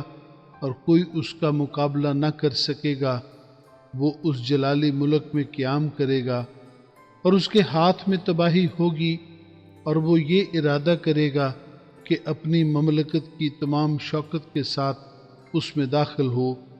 اور صادق اس کے ساتھ ہوں گے۔ وہ کامیاب ہوگا، اور وہ اسے جوان کنواری دے گا کہ اس کی بربادی کا باعث ہو، لیکن یہ تدبیر قائم نہ رہے گی اور اس کو اس سے کچھ فائدہ نہ ہوگا۔ پھر وہ بحری ممالک کا رخ کرے گا اور بہت سے لے لے گا، لیکن ایک سردار اس کی ملامت کو موقوف کرے گا، بلکہ اسے اسی کے سر پر ڈالے گا۔ تب وہ اپنے ملک کے قلعوں کی طرف مڑے گا، لیکن ٹھوکر کھا کر گر پڑے گا اور معدوم ہو جائے گا، اور اس کی جگہ ایک اور بھرپا ہوگا جو اس خوبصورت مملکت میں خراج گیر کو بھیجے گا، لیکن وہ چند روز میں بے قہر و جنگ ہی ہلاک ہو جائے گا۔ پھر اس کی جگہ ایک پاجی بھرپا ہوگا جو سلطنت کی عزت کا حقدار نہ ہوگا، لیکن وہ ناگہان آئے گا اور چاپلوسی کر کے مملکت پر قابض ہو جائے گا، اور وہ سیلاب افواج کو اپنے سامنے سے رگے دے گا اور شکست دے گا، اور امیر عہد کو بھی نہ چھوڑے گا۔ اور جب اس کے ساتھ عہد و پیمان ہو جائے گا تو دغا بازی کرے گا، کیونکہ وہ بڑھے گا اور ایک قلیل جماعت کی مدد سے اقتدار حاصل کرے گا، اور ایام امن میں ملک کے زرخیز مقامات میں داخل ہوگا، اور جو کچھ اس کے باپ دادا اور ان کے آباء و اجداد سے نہ ہوا تھا کر دکھائے گا۔ وہ غنیمت اور لوٹ اور مال ان میں تقسیم کرے گا، اور کچھ عرصہ تک مضبوط قلعوں کے خلاف منصوبے باندھے گا۔ وہ اپنے زور اور دل کو ابھارے گا کہ بڑی فوج کے ساتھ شاہ جنوب پر حملہ کرے، اور شاہ جنوب نہایت بڑا اور زبردست لشکر لے کر اس کے مقابلہ کو نکلے گا، پر وہ نہ ٹھہرے گا، کیونکہ وہ اس کے خلاف منصوبے باندھیں گے، بلکہ جو اس کا دیا کھاتے ہیں وہی اسے شکست دیں گے، اور اس کی فوج پراگندہ ہوگی اور بہت سے قتل ہوں گے، اور ان دونوں بادشاہوں کے دل شرارت کی طرف مائل ہوں گے۔ وہ ایک ہی دسترخوان پر بیٹھ کر جھوٹ بولیں گے، پر کامیابی نہ ہوگی، کیونکہ خاتمہ مقررہ وقت پر ہوگا۔ تب وہ بہت سی غنیمت لے کر اپنے ملک کو واپس جائے گا، اور اس کا دل عہد مقدس کے خلاف ہوگا، اور وہ اپنی مرضی پوری کر کے اپنے ملک کو واپس جائے گا۔ مقررہ وقت پر وہ پھر جنوب کی طرف خروج کرے گا، لیکن یہ حملہ پہلے کی مانند نہ ہوگا، کیونکہ اہل کیتم کے جہاز اس کے مقابلہ کو نکلیں گے، اور وہ رنجیدہ ہو کر مڑے گا، اور عہد مقدس پر اس کا غضب بھڑکے گا، اور وہ اس کے مطابق عمل کرے گا، بلکہ وہ مڑ کر ان لوگوں سے جو عہد مقدس کو ترک کریں گے اتفاق کرے گا، اور افواج اس کی مدد کریں گی، اور وہ محکم مقدس کو ناپاک اور دائمی قربانی کو موقوف کریں گے، اور اجاڑنے والی مکروہ چیز کو اس میں نصب کریں گے، اور وہ عہد مقدس کے خلاف شرارت کرنے والوں کو خوشامد کر کے برگشتہ کرے گا، لیکن اپنے خدا کو پہچاننے والے تقویت پا کر کچھ کر دکھائیں گے۔ اور وہ جو لوگوں میں اہل دانش ہیں بہتوں کو تعلیم دیں گے، لیکن وہ کچھ مدت تک تلوار اور آگ اور اسیری اور لوٹ مار سے تباہ حال رہیں گے، اور جب تباہی میں پڑیں گے تو ان کو تھوڑی سی مدد سے تقویت پہنچے گی، لیکن بتیرے خوشامد گوئی سے ان میں آ ملیں گے، اور بعض اہل فہم تباہ حال ہوں گے تاکہ پاک و صاف اور براک ہو جائیں، جب تک آخری وقت نہ آ جائے، کیونکہ یہ مقررہ وقت تک ملتوی ہے، اور بادشاہ اپنی مرضی کے مطابق چلے گا اور تکبر کرے گا، اور سب معبودوں سے بڑا بنے گا، اور الہوں کے الہ کے خلاف بہت سی حیرت انگیز باتیں کہے گا اور اقبال مند ہوگا، یہاں تک کہ قہر کی تسکین ہو جائے گی، کیونکہ جو کچھ مقرر ہو چکا ہے واقعہ ہوگا۔ وہ اپنے باپ دادا کے معبودوں کی پرواہ نہ کرے گا، اور نہ عورتوں کی مرغوبہ کو، اور نہ کسی اور معبود کو مانے گا، بلکہ اپنے آپ ہی کو سب سے بالا جانے گا، اور اپنے مکان پر معبود حصار کی تعظیم کرے گا، اور جس معبود کو اس کے باپ دادا نہ جانتے تھے، سونا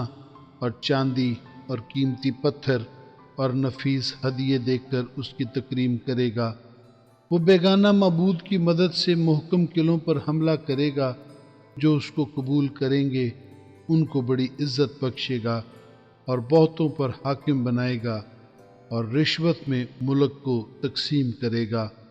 اور خاتمہ کے وقت میں شاہ جنوب اس پر حملہ کرے گا اور شاہ شمال رتھ اور سوار اور بہت سے جہاز لے کر گردباد کی مانند اس پر چڑھائے گا اور ممالک میں داخل ہو کر سیلاب کی مانند گزرے گا اور جلالی ملک میں بھی داخل ہوگا اور بہت سے مغلوب ہو جائیں گے، لیکن ادوم اور مواب اور بنی یمون کے خاص لوگ اس کے ہاتھ سے چھڑا لیے جائیں گے۔ وہ دیگر ممالک پر بھی ہاتھ چلائے گا اور ملک مصر بھی بچ نہ سکے گا، بلکہ وہ سونے چاندی کے خزانوں اور مصر کی تمام نفیس چیزوں پر قابض ہوگا، اور لوبی اور پوشی بھی اس کے ہم رکاب ہوں گے، لیکن مشرقی اور شمالی اطراف سے افواہیں اس کو پریشان کریں گی، اور وہ بڑے غضب سے نکلے گا کہ بہتوں کو نیست و نابود کرے، اور وہ شاندار مقدس پہاڑ اور سمندر کے درمیان شاہی خیمے لگائے گا، لیکن اس کا خاتمہ ہو جائے گا اور کوئی اس کا مددگار نہ ہوگا۔ 12واں باب۔ اور اس وقت میکائیل مقرب فرشتہ جو تیری قوم کے فرزندوں کی حمایت کے لیے کھڑا ہے اٹھے گا، اور وہ ایسی تکلیف کا وقت ہوگا کہ ابتدائے اقوام سے اس وقت تک کبھی نہ ہوا ہوگا، اور اس وقت تیرے لوگوں میں سے ہر ایک جس کا نام کتاب میں لکھا ہوگا رہائی پائے گا، اور جو خاک میں سو رہے ہیں ان میں بتیرے جاگ اٹھیں گے، بعض حیات ابدی کے لیے اور بعض رسوائی اور ذلت ابدی کے لیے، اور اہل دانش نور فلک کی مانند چمکیں گے، اور جن کی کوشش سے بتیرے صادق ہو گئے ستاروں کی مانند ابدالآباد تک روشن ہوں گے۔ لیکن تو اے دانیل ان باتوں کو بند کر رکھ اور کتاب پر آخری زمانہ تک مہر لگا دے، بتیرے اس کی تفتیش و تحقیق کریں گے اور دانش افزون ہوگی۔ پھر میں دانیل نے نظر کی اور کیا دیکھتا ہوں کہ 2 شخص اور کھڑے تھے، ایک دریا کے اس کنارہ پر اور دوسرا دریا کے اس کنارہ پر، اور ایک نے اس شخص سے جو کتانی لباس پہنے تھا اور دریا کے پانی پر کھڑا تھا پوچھا کہ ان عجائب کے انجام تک کتنی مدت ہے؟